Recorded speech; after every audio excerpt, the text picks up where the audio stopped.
Hello and welcome to the Commodities Buzz.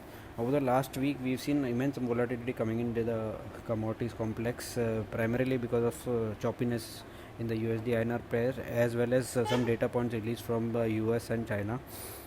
So data points coming from US have been indicating a weaker picture for the US economy. Jobless numbers have been rising, as well as other data like retail sales have been coming at multi-year or multi-decade low. Similarly, data from China has been a little impressive, but both of them kind of offsetting each other. Gold prices had a phenomenal start of the week, but later had some correction before the end of the week as President Trump talked about restarting the economy in three-phase manner. However, this was just a proposed guideline path, and it was not a official announcement that was released, which could have impacted the metal so much. So we believe that largely the overhang in the gold prices is likely to be positive as the lot of stimulus and boatload of stimulus and monetary easing has been announced from most of the central banks, and that could be supportive for gold prices eventually. We continue to expect that gold is likely to outperform, and with the recent move in the base metal complex, silver could also join the party. Any major dips in gold could be a good opportunity, targeting 47,300 and 47,500 on the upside in the short term, and eventually 49,000 over the medium term.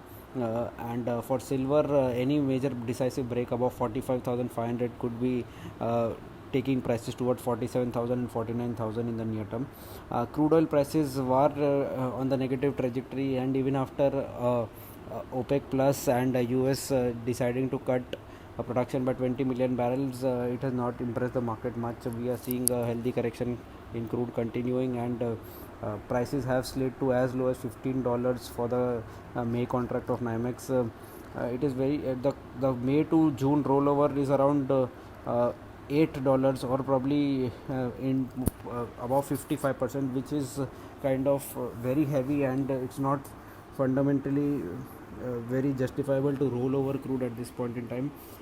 So it looks like weakness in the market is going to continue, and production cut, if any, will also come in the first week of June. So that is not likely to be very impressive for the market.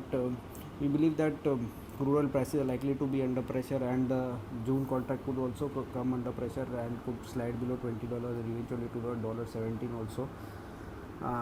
On the base metal front, base metals have been trading positive for the last week. One, because of Chinese data, which has been better than expectation. Chinese GDP growth has been at 6.8%, although lowest since the counting began in 1992, but better off than expectation at 6.5%. Also, data for PMI data and industrial production data were a tad better than market expectation, and inventories have been sliding on the Shanghai exchange and recently on the LME also, which is indicating that demand offtake has started to resume once again.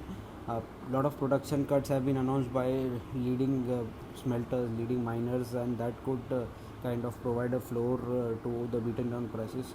So we believe that select metals are likely to outperform, and copper, zinc and nickel are the three metals which we vouch out for. We expect copper to inch around 5,500 and eventually to at $56-50 on the LME and 420 levels on the domestic front.